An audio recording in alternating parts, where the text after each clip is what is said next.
Hi, and welcome back to Basement Backgammon. On this episode, we're going to be talking about one of my favorite boards in my collection, my P-40 board. Now, P-40 is a company that bills itself as a company of backgammon players for backgammon players, and it really shows in their board.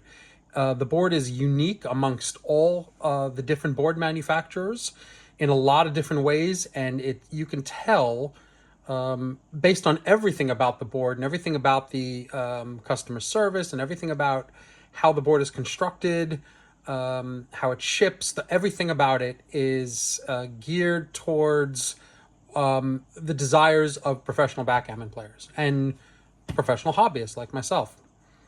First of all, let's start with the case. So the board comes with a case. It is a canvas bag, a padded canvas bag. It's thinly padded. But as you'll see in a minute, it doesn't have to be too thickly padded. It's got the logo on it. It's got pretty standard closures. These are plastic closures, not metal, but they work just fine. And they are very utilitarian. In fact, the whole board is utilitarian, which I'll show you in just a second. It also has a padded handle on the case, which is actually an extra purchase. I did not purchase this from P-40, by the way.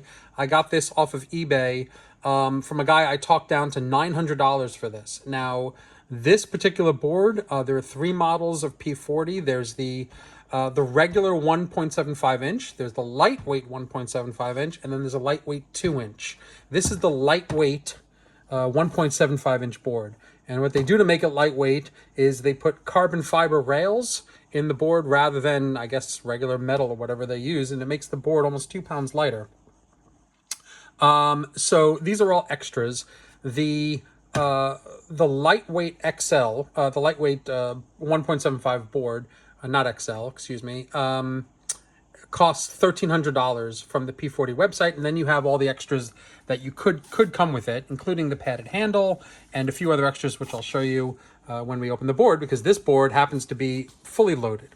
One of the things I do with some of my boards, my high-value boards, is I put an air tag in the board so that if anyone tries to sneak away with it, hopefully the air tag will show them where it is. Will show me where it is, but also in case I ever misplace the board, I take boards like these to tournaments, and maybe I just want to know where the board is. I can find out through the air tag. I call this the Death Star, just because it's black. The way this board was set up is just black, and it feels like impending death.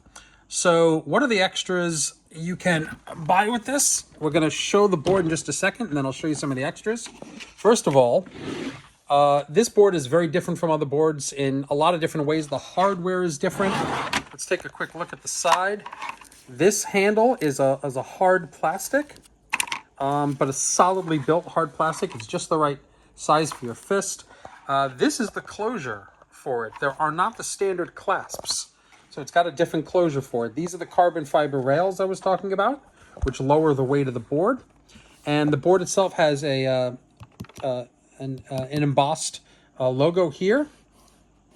And this material, I don't even know what you would call this material, but I just don't know what to call it. It is, it feels a bit rubbery, but it's very sturdy. The whole board is sturdy and sturdily built in certain ways. And then there are weak points to the board, which I'll talk about in just a second. Let's see. So these corners are where the weak points are. So there's a corner joint on each of the corners, and there's 8 of them. So there's 2 on this side, 2 over here in the back, 2 in the back here, 2 here. And they have these little torque screws on them. And this tends to be, because this is hard plastic, a lot of people talk about how these tend to crack. When you hit this against a corner, the board itself is pretty safe, but these corners tend to crack. And in fact, when I bought this board, this corner, or one of these corners, I forget which one, was cracked. And I wrote P-40, and even though they charge $55 for a repair kit, they sent me a repair kit for free because I bought a used board that was cracked. So that was really nice of them. Let me show you what the repair kit looks like. So when you get a repair kit for $55, you get the extra Torx screws. You see them here? Yeah, they're screws. You get a Torx screwdriver, and you get 8 corners. So $55 gives you enough to repair every single corner, but all the corners aren't going to fail in one time. Let's see. So let's open this up. So you turn the knob counterclockwise, 1/2 turn, and it opens up. Now, there are multiple variations of colors you can get for the playing surface. You can order multiple colors. I think you might be able to order completely custom colors for this. And there's 8 different colors, I believe, you can order for the checkers. These checkers are, it looks like they are shiny black. There's also a matte black that you can get for these, or I'm not even sure. I think there might be a non-metallic one as well. So there's variations you can get on these checkers and the field. The field is a fabric. It's rather flat. I mean, it's in the sense it's not particularly, it's padded a little bit. Let me see if you can feel it. Yeah, it's padded a little bit, but not a ton. It's a little hard, but it definitely has padding on it. You can see my finger going into the padding there. So it's kind of a nice combination. But the interesting part about the P-40 and what makes this different than other boards is that this field and this field on this side are actually the back of the case. So if you want to replace the field, you can order new fields, and all you have to do is take off the corners, slide the new field in, replace them, and boom, you've got a new field and a new backing to your case. So very interesting modular capability here. This is an extra. This costs $60. The P-40, let me just open this up here. Excuse me. The P-40 baffle box, which folds flat and fits directly into the case going across. Let me show you again. There you go. And to get this together, it's quite simple. It just simply snaps in, boom. And it's made specifically for this board. So look how perfectly it fits on the board.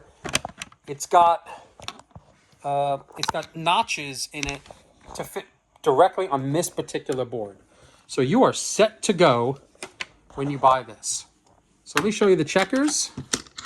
These are very nicely weighted checkers because of the metallic ring around them.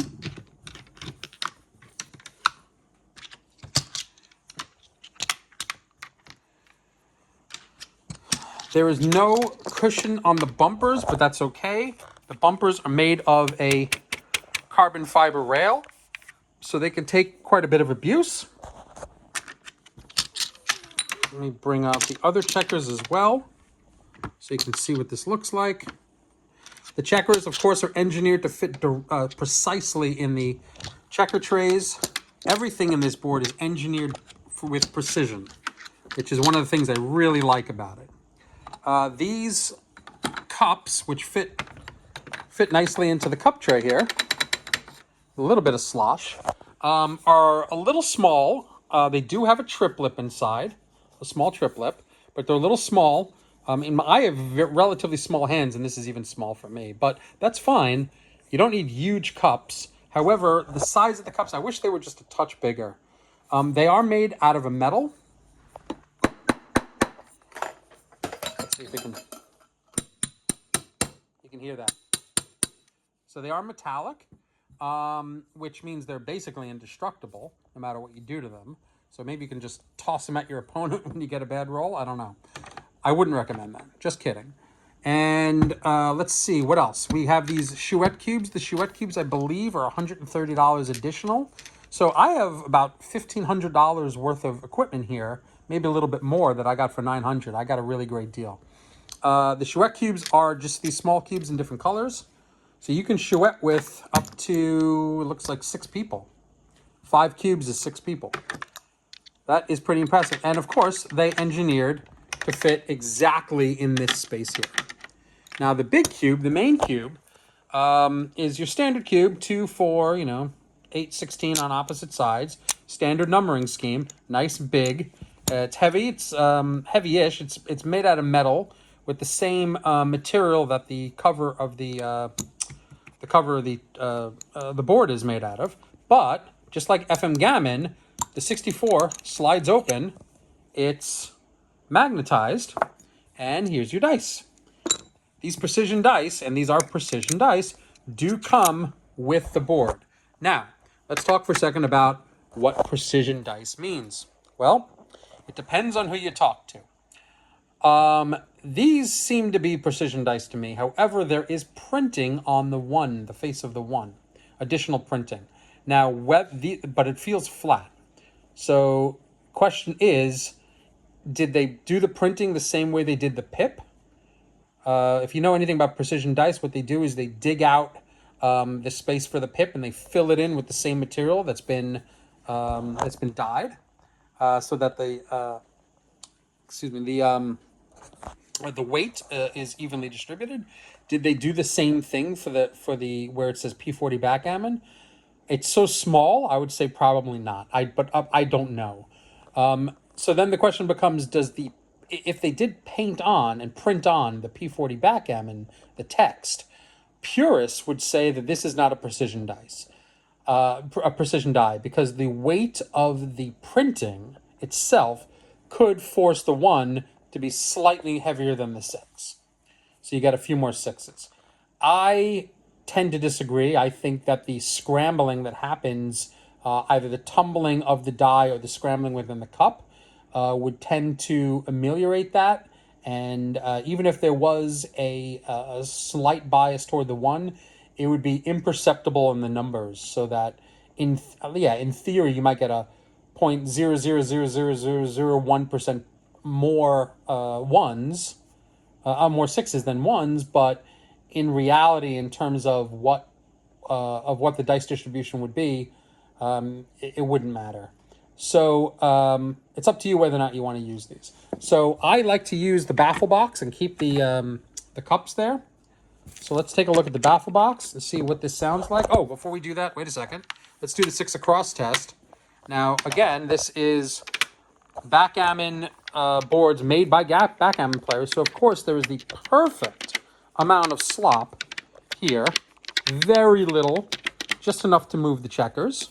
So absolutely beautiful in terms of the spacing around the 6 across. And you have 12 across.